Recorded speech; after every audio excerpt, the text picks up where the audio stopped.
Sa himpapawid ako'y napatingin. Mga alinlangan kaya'y may hangganan din.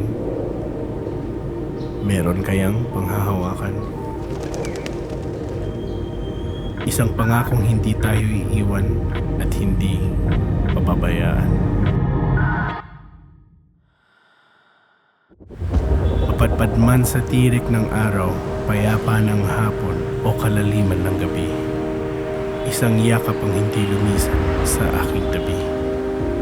Mahinahong bulong na nagsasabing kahit saan tumungo, anumang hanapin, kailan may hindi mawawala ang ating pag-asa.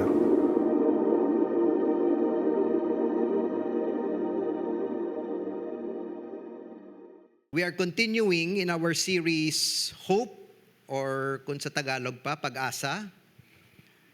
Ano na gani sa Hiligay nun? Paglaom. Oo. So this series aims to help us anchor our hope on the finished work of Christ and on the cross rather than on the things of this world. At the end of the series, our congregation will grow in our understanding and encounter the living hope we have through Jesus Christ and what He has accomplished in us for the cross, resulting in our lives anchored on God, continually strengthened by His Word, persevering in faith, and being beacons of hope in this anxious world. So we will be looking at Romans for the remaining 4 Sundays. We also talked about Romans last week. And why do we choose Romans? Because Romans is a picture or a story about the persecution of the church. And in Romans, we see the tension within the church. The church in Rome was a mix of Jewish and Gentile believers. And so there was a tension about law, about circumcision, about dietary practices. No? Also, church in Rome was marginalized, meaning to say, although there were no persecution yet, they were viewed with suspicion by the Romans and also by the broader pagan society. And then finally, Paul knew that suffering awaited him because eventually Nero will become the emperor and the Christian will be persecuted severely. And we also studied last week that our hope starts when we receive justification. Justification is the forgiveness of our sins because someone declared us righteous. The only way this can happen is because somebody paid for our penalty in the cross. No? So kung ma-remember nyo last week, nagpa-exam ko dire. So feeling ko do walang tumisala, no? Ang tanan tsak tugid, no? So palakpakan nyo in yourself, no? But in reality, it was Jesus who paid for the penalty. It's by grace alone, through faith alone. So think of this as a courtroom. No? We all stand before the ultimate judge, who is God. No? Tapos ang una-una nga ginlawag, ako. Kaya ako kunudi ang pastor. No? So I go before the judge, I stand before the judge, and may witness. Ang witness was the devil. So, ang devil nagdala listahan, no? So, grabe, 30-page ang lista sang devil against me in the year 2025 alone. So, kayo imagine that? So, ginpakita niya sa judge, Judge, this is what Rafi violated. So, pakita listahan, ti ikaw, way ka na may mihimo, medyo hibi-hibi ka man kuno abi. And then the judge would ask me, Rafi, is this all true? Alang-alang ka mabinutig, Diyos na. Yes, Your Honor, all of those accusations were true. The Bible says the wages of sin is death. So I'm awaiting my death sentence, physically and spiritually. My soul will go to hell forever. While awaiting that sentence, somebody comes in, which is actually my defense attorney. By the way, ang defense attorney ko related sa judge. Kay tatay niya si judge. So, sulod ng defense attorney ko, Dad, dali lang gid. As far as we are concerned, the penalty of this man was already paid years ago. In fact, Dad, I'm going to show you Exhibit A. Exhibit A shows my blood. So dumatumbo na ko siyempre pero pawala lang anay. No? So the judge now with a smile takes the gavel, slaps it down, and says, not guilty. I can go free. I have been justified. No, hindi ka mo happy, how? Ano, ang gusto nyo, mapahel ako? But that is just only the beginning. Sadly, for most of us, we think that, na-forgive naman ko ni Lord, so okay na lang ni, masimba-simba na lang ko, and then eventually, I will wait for my death so that I can go to heaven. But Paul, when he wrote the Romans, when he explained how justification happened, he concluded with at least a lot of therefores. Therefore simply means that there are a lot of implications. There are actually a lot of benefits that goes with justification. Let me show you that. The first one is Romans chapter 3 verse 20. After you have been justified, it says there, therefore, no one will be declared righteous in God's sight by the works of the law. Rather, through the law, we become conscious of our sin. So because somebody justified you, you cannot justify yourself because of your good works, because of your compliance to the law, because Jesus was the one who justified you. The role of the law was to show you how sinful your heart is and how much you need a Savior. Second, therefore, Romans 5 verse 1, our main text. Therefore, since we have been justified by faith, we have peace with God through our Lord Jesus Christ. So again, what justified you was not your good works, was not your church attendance, it was not your church giving, it was your faith in the finished work of Jesus Christ. Third, therefore, Romans 8:1, there is therefore now no condemnation for those who are in Christ Jesus. The devil's number one menu over your life is to condemn you of your past, is to remind you that you blew it, is that God hates you and God will never forgive you. But because you were justified by faith, therefore, there is now no condemnation in your heart because of what Jesus Christ has done. Last, therefore, Romans 12:1, I appeal to you. So now, Paul is appealing. Therefore, brothers, by the mercies of God, because of what He has done for you, because He justified you by His grace. Present your bodies as a living sacrifice, holy, acceptable to God, which is your spiritual worship. Which means real worship, it goes beyond raising your hand or singing a song or making melody in your heart. True worship is dying to self.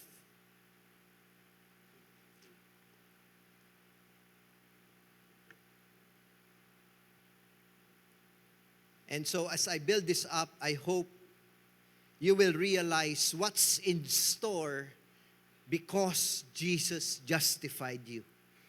So to look into that, we will be reading Romans chapter 5, verse 1 to verse 5, asking everyone to please stand as we give reverence to the Word of God.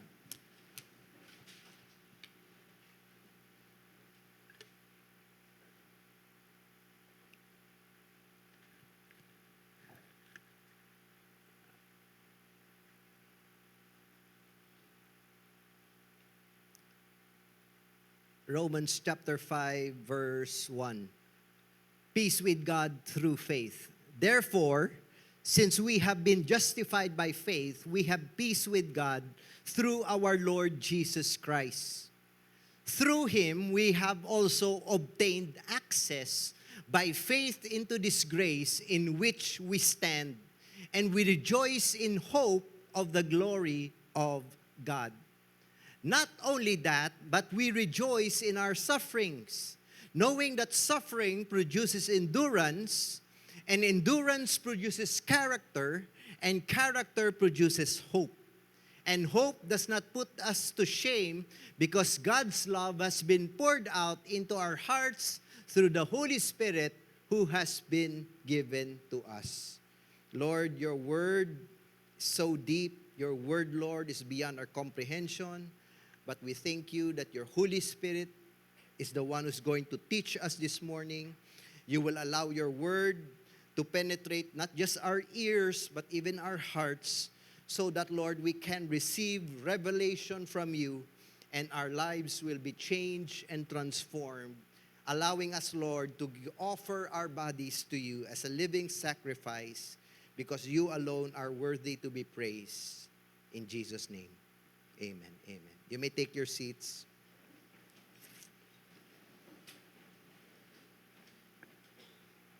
So I hope we are already clear na the reason why you have been forgiven is because somebody paid for your sins. The reason why you are now in right standing with God, justified, is because somebody else took the penalty that you deserve, and the one who took the penalty gave you his righteousness. Today, we will see the benefits of that justification. No? So you don't just celebrate kay save ka na, but you also realize there is more in the kingdom of God. Because from today, the day of salvation, until Jesus returns in His glory, or until we die, there is still things to be done. So let's look at these benefits. Number 1, we have peace with God. Number 2, we have access to God. Number 3, we have a secured future. And number 4, we have purpose in our pain and suffering. Let's look at those benefits one by one. Let's read again Romans 5 verse 1. Therefore, since we have been justified by faith, we have peace with God through our Lord Jesus Christ. So the first effect, the first benefit after justification is peace with God. What does it mean when there is peace with God? It simply means the war is over. Before we came to know Christ, we were at odds with God. When we were living in our sin, we were in enmity with God. There was no feelings of peace, much more reality of peace. So, this is why an unsaved person can say, okay lang kuya kay Lord. Why kuya problema kay Lord? No? But the reality is, the problem is not that you are okay with God. The problem is God is not okay with you. Because there is unconfessed sin in your life. You are at enmity with Him when you do not surrender your life to Him. Isaiah 48 says, there is no peace, says the Lord, for the wicked. So the greatest enemy of peace is not the communists. The greatest enemy of peace is not that we are divided by political views. The greatest enemy of peace is not those some of people are rebellious and they go to the streets. The greatest enemy to the peace of God is the three-letter word, which is sin. Sin separates. Sin divides. Sin is the roadblock. Sin is the reason why we are at war with God. And so when God justified us, the scripture says, there is peace with God. Meaning to say, there was a peace treaty that was signed by Jesus Christ Himself. So, amo ni ka-urgent ang message nga ginadala naton. No? This is why we have been given the Great Commission, because even if you think your loved one is sincere, even if you think, pastor, why man na siya may ginatapakan nga iban nga tao, pero the truth is, gintapakan niya ang holiness ni God. So this is why, if you reject God's offer of forgiveness, you will never be at peace with Him. It's an illusion. It's like sitting on a lazy chair, sipping your latte coffee on the deck of the Titanic. Because eventually, time will come, the boat is going to go down. Ano man ang situation sa life mo subong, eventually death will come when we least expected it at times. And so it's so important that we should be at peace with God. For example, if a man commits a crime in our nation, and then nalagyo siya sa aton nga nation, so, madrop na lang ko name para mas clear ang illustration. Si Alice Goo. Hi, chicken! So, she might be at peace right now in another nation, but the moment she goes back to the Philippines, she will be arrested and she will be put in jail.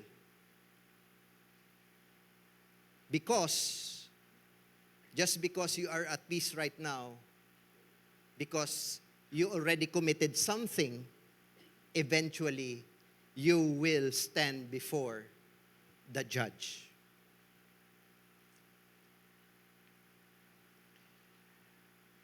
On the other side, there are also believers who is already at peace with God, but because they fight the wrong battles, they don't experience peace at all.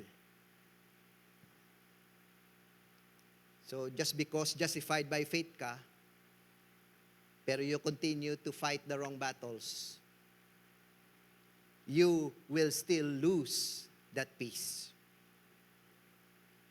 So being at peace with God is declaring somebody righteous and making peace possible. That's why if you go down to verse 10, this is what it says. For if while we were enemies, we were reconciled to God by the death of His Son, much more now that we are reconciled, shall we be saved by His life.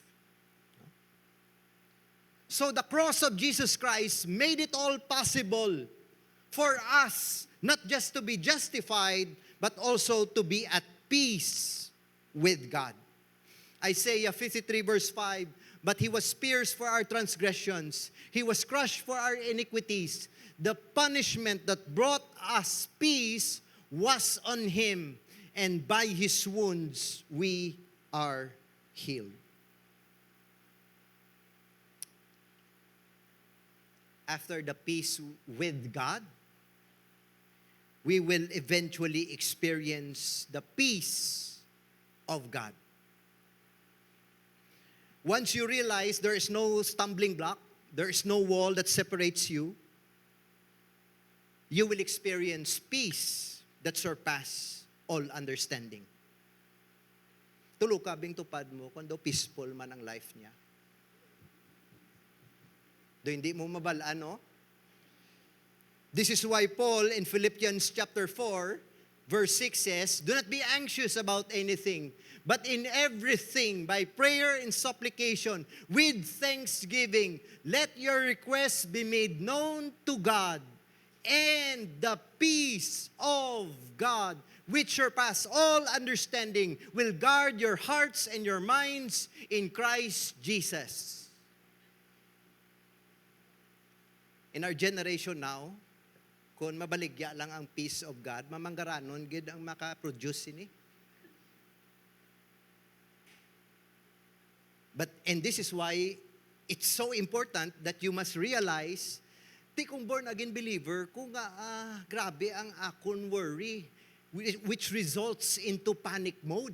Something is wrong. No? If I am really a born again believer, but at night I cannot sleep because all these thoughts are raising in my head, something is wrong. Because the peace with God will eventually result into the peace of God. The first is a fact. The second is a feeling. The first is judicial. The second is experiential. The first was objective. The second is subjective. And if you boil it down to one statement, it goes like this. Jesus as Savior brings peace with God. Jesus as Lord brings the peace of God. It's interesting that in Scripture, Jesus is called the Prince of Hope, or the Prince of Love, or the Prince of Blessing.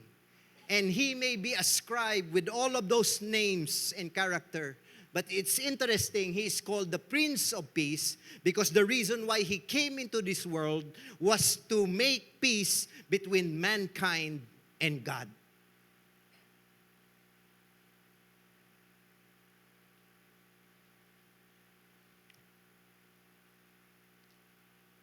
It's amazing that most people want peace, but they don't want to surrender their life to Jesus.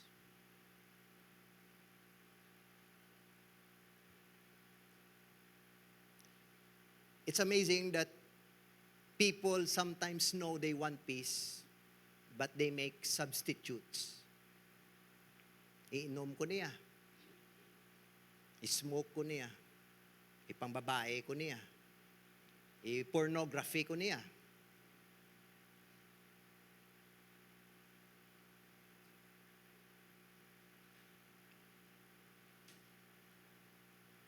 The moment you have been justified, the longings of your heart will find its way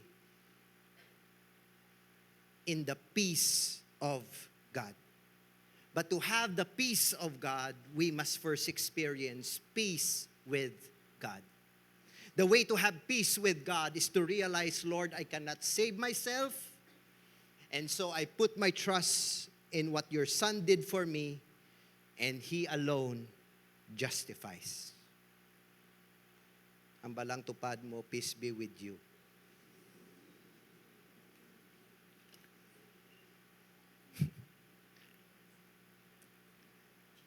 Not only that, second thing here is access. Kung gin-justify ka na ni Lord, you are now in right standing with God, you are at peace with God, and you experience the peace of God. The second benefit is what Romans 5:2 says, through Him we have also obtained access by faith into this grace in which we stand. Question lang, when you pray, naga-pray gid man ka mo? Kaya pag ask ko when you pray, I hope na tanan kita ga-pray. No? So, when you pray, as you come to the Lord, do you feel like negotiating?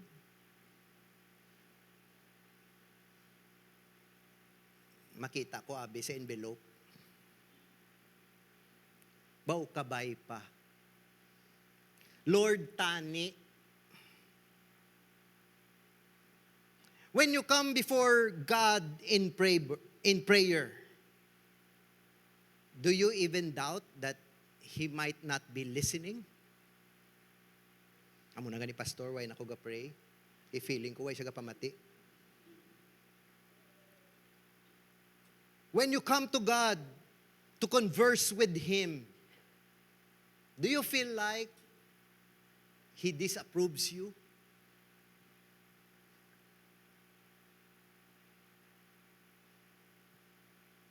You see, the enemy wants you not to understand the result of your justification.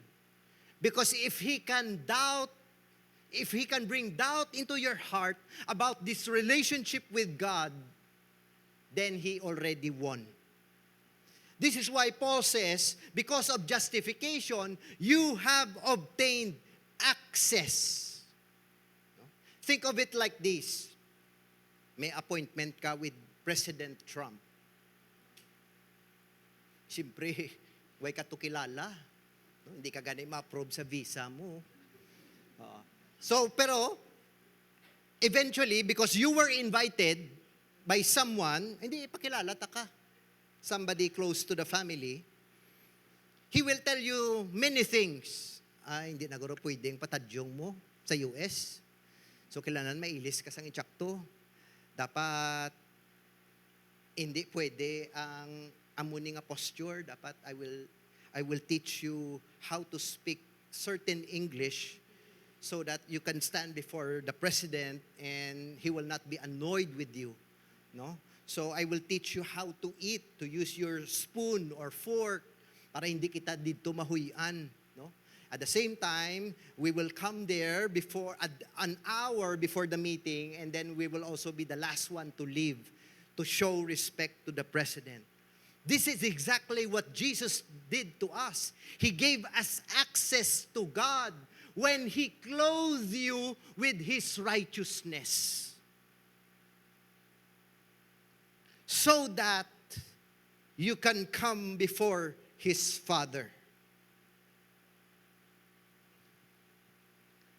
And as Paul was writing this, and as the church in Rome was reading this was revolutionary. 2,000 years ago, in the height of paganism and Judaism, the idea of access and intimacy was unheard of. Particularly the Greeks that comprise most of the pagans. The Greeks, ang pag-intindi nila sa mga Diyos, in do not disturb. Why? Because Diyos sila, ikaw ay tao lamang. And because they are gods, you don't call on them. You don't pray to them. You don't worship them because they are not in relationship with you. If you look at Judaism, it was different, but it was also not better. Because if you remember, in the temple courts, there are different walls and inner courts. No? So kung foreigner ka, gusto mo mag-worship, sino ng Diyos sa mga Jews man?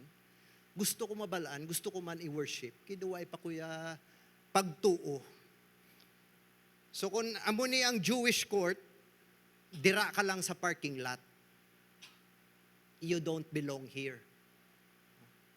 Siguro, kung Jew ka, tapos pero girl ka, may ara ka man dira court sa may CR Dampi. Kung medyo Pharisee ka, no, didiri ka sa pulungkuan ni Dennis. Pero si Dennis hindi niya Pharisee, ha? Oo. Humble man ni saya. Oo. So, for Paul to say, you have obtained access, this was a surprise to them.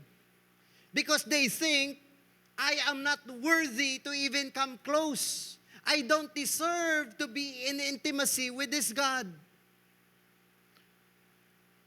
But because we have been justified by faith, we have now access to God. And the access is not one time like the priests in the Old Testament.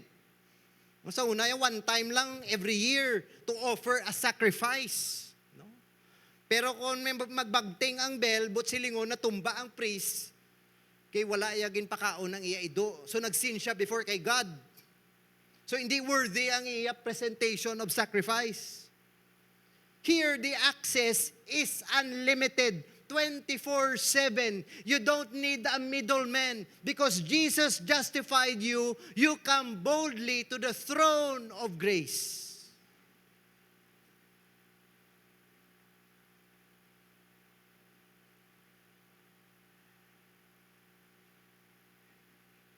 That's why when Jesus died on the cross, a significant event happened that access was available.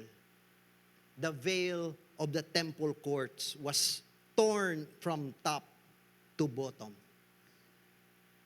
Which means to say, wala na ta separation, wala na ta inner court or outer court, wala na diya sang Jew ka, Gentile ako, puti ka, itom ako, yellow ka, red ako.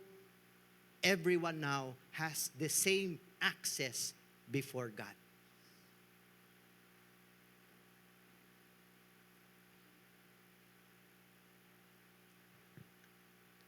That's why in Ephesians chapter 2, verse 13, Paul says, "But now, in Christ Jesus, you who were once far off because of your sin, because of your rebellion, but because you repented and you gave your life to Jesus Christ and He justified you, you have been brought near by the blood of Christ." Haven't you noticed nga ang Pinoy, kung magsimba, dito gina siya lapit sa pertahan. Away ko kapag katibati sa lapit sa pertahan na, basi mabak mo, grabe si pastor, ginigo, yagig ko. No? Kaya sometimes bala, ginhawa na ni Lord, palapit ka na kay bata, taka. Hindi lang na Lord, next week lang. Dason lang Lord, hindi ko daya ngayon, sila nang daya Lord. Oh, hindi ko da worthy. Hindi ko worthy. Damo pa ko problema, Lord. Hindi lang anay. Ginawa man ni Lord kapag palapit ka na to kay way access ka na. Hapos na to ara to ako na may pangamuyo ka to siya. Hindi lang anay, Lord.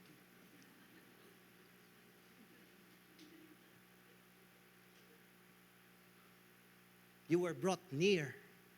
You were not the one who came near, He brought you near.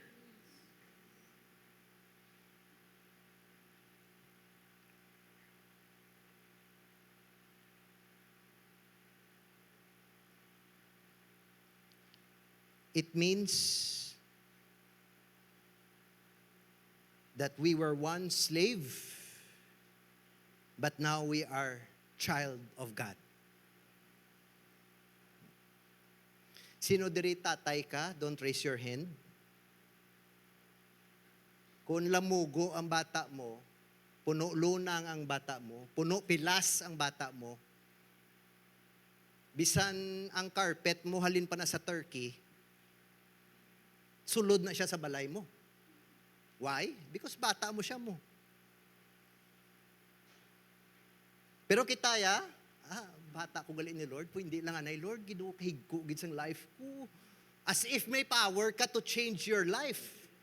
No?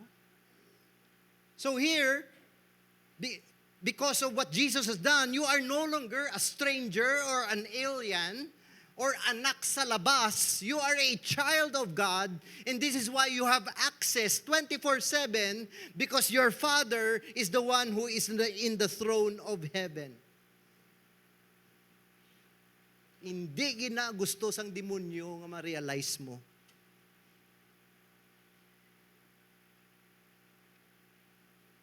Because Jesus paid us out of slavery so that we can become children of God.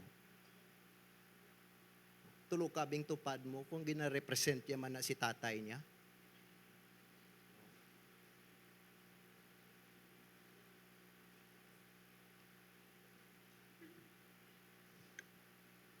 Do, wala nga lang pa, pastor, pero okay lang dali na lang.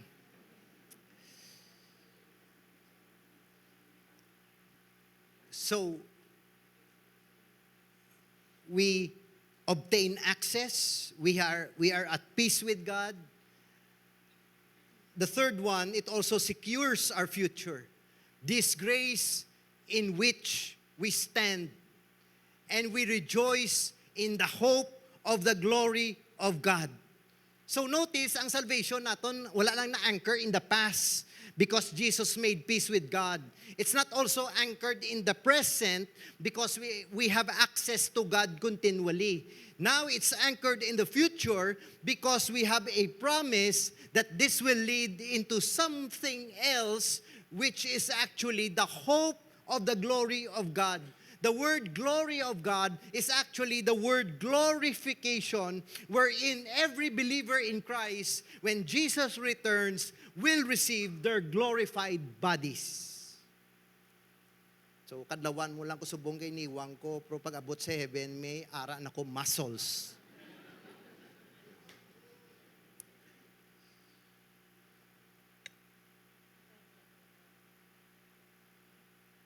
So, hindi lang niya past na na-forgive ka.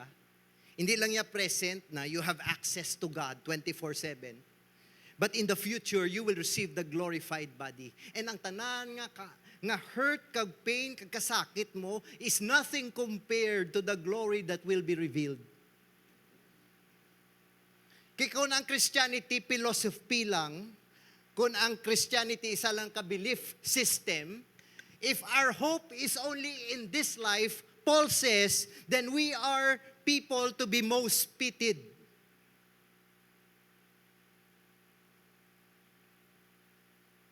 But no, we have a living hope. We have a future glory. In John 3, it says, we know that when He shall appear, we shall be like Him. Pastor, is that true? Is that hope true? Well, Jesus proved it by giving us His resurrection. When Jesus rose from the dead on the third day, it proved that all His promises are true, which includes eternal life, which includes our glorified body. That's why Peter in 1 Peter chapter 1 verse 3 says, "Blessed be the God and Father of our Lord Jesus Christ. According to His great mercy, He has caused us to be born again to a living hope through the resurrection of Jesus Christ from the dead."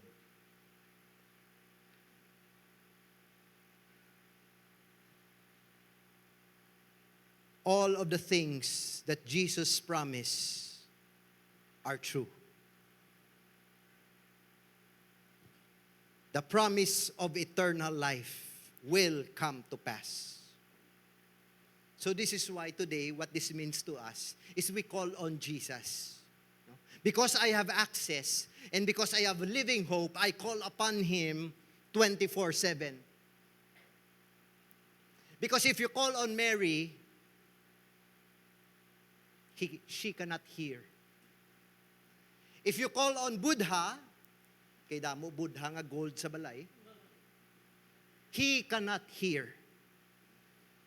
If you call on Confucius, mas madamo pagigurong confusing spirit sa life mo.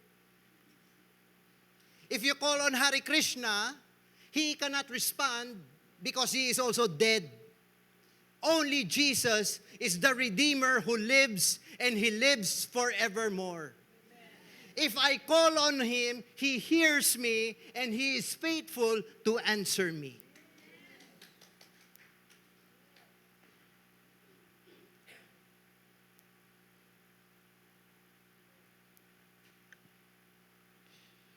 May bad news lang galing sa scripture. Do gusto ko lumpatan, pero kailangan natin mabatian.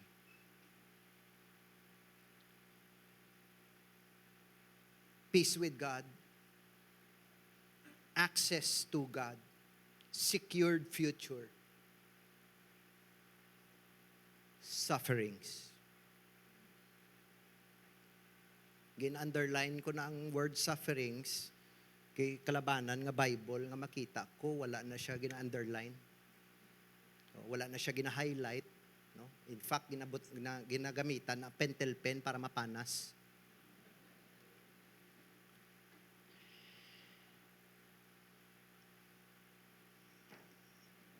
Pastor, I believe everything the Bible says. From Romans chapter 1 to Romans chapter 5, verse 1 to 4. But what do I do? What about between now and then? What about the hardships that I'm going through right now? What about the confusing times that we are in as a nation? What about the traumas in my past and the pains that I am going through right now? The word suffering there is the word tribulations. So let me just clarify to you before you listen to somebody whom you think is preaching the gospel. Salvation is not a fairy tale. The moment you receive Christ, this is not you live happily ever after. Jesus promised there will be sufferings, there will be tribulation. The word tribulation comes from the Greek word tribulum, which is actually an ancient agricultural tool, specifically a threshing sledge used for separating grain from the husk, grain from the leaves, and grain from other debris. It is a heavy wooden board, often with sharp flint or metal pieces on the underside, that was dragged across the grain after the harvest to separate the husk from the grain.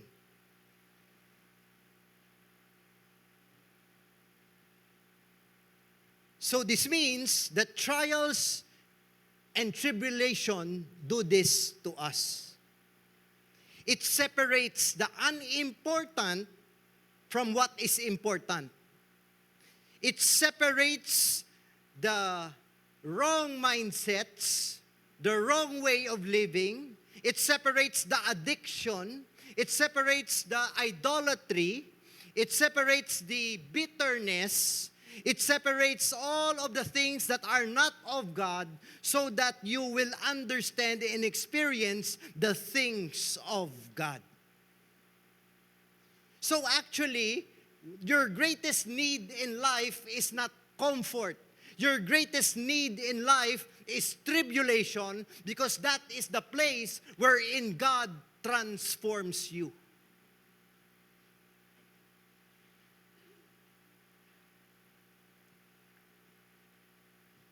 Justification is not an escape from trials, but it is a guarantee that those trials have purpose. It guarantees that everything, good, bad, tribulation, suffering, is working for the good of those who love God and are called according to His purpose. So kung go through ka sa suffering, hindi na siya dimalas, hindi na siya gaba, hindi man na siya marisi. Probably, some of it may be true because of sin, but actually, they are working for you, for your good. Pastor, paano? Because suffering produces endurance. Endurance produces character. And character produces hope. So what do we do when these tribulations come? Do we blame other people? We blame the government? Or we clench our fists in order we can manage enough emotions and strength to go through it? The Bible says, rejoice. Because there is a purpose for the suffering, and the purpose is for us to develop endurance, character, and hope. To a woman who is about to give birth, he knows there will be pain. He knows there will be suffering. He knows that this will be beyond her. But eventually, a precious baby will come out, and there will be so much celebration. Unfortunately, an unbeliever cannot rejoice because for them, life on earth is all there is. But for us who are in Christ, justified by faith, we can endure because hope is coming and there are mercies that are new every morning. Pastor, is that possible? I'm going through a difficulty right now. How can I endure? Verse 5 of chapter 5. And hope does not put us to shame. If you endure, if you stay the course, you will not be put to shame. Because God's love has been poured out into our hearts through the Holy Spirit who has been given to us. You can endure, you can overcome, you will be victorious, you will experience freedom in Christ because you are not alone. You have the Holy Spirit, you have the church community, you have the Father, the Son, and the Holy Spirit. Can we all stand right now?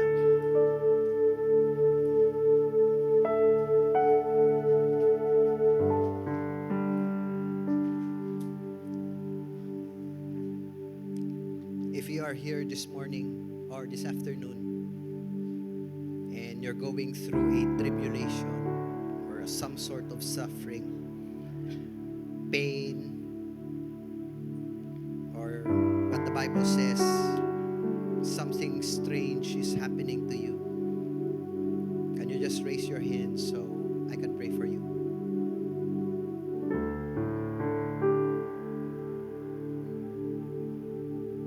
Lord, you see the hands of those who are going through a difficulty. Lord, I do not know, but you know. So Lord, today, even as they face this difficulty, thank you for the promise that you have justified them by faith. And because of that, Lord, they have access to the throne of grace. You brought them near to the throne of grace with your blood. Remind them, Lord, they don't have just access, their future is secure. And even in the midst of suffering and difficulty, and sometimes, Lord, they felt like quitting. Thank you for reminding us today there is a purpose. Thank you for reminding us today that your grace and mercies are new every morning. Thank you, Lord, for allowing us to see and to fix our eyes on Jesus, who is the author and the perfecter of our faith. And Lord, as they endure, Father God, thank you that you are reminding them today they are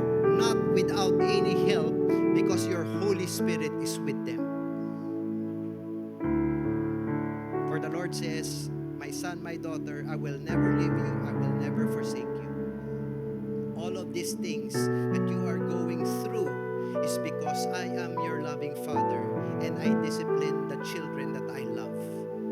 And because I love you, even if you go through this season, it is my way of pruning you, says the Lord. For I will refine you like gold, more precious than gold, says the Lord. And even in this season, just fix your eyes on me.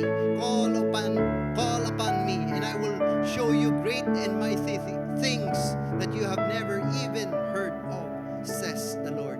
For the Lord says that I am building you up. I am maturing you so that when I will begin to give you the desires of your heart, it will be a blessing. It will not be a curse, says the Lord. So my son and my daughter, I am carrying you with the power of my Holy Spirit.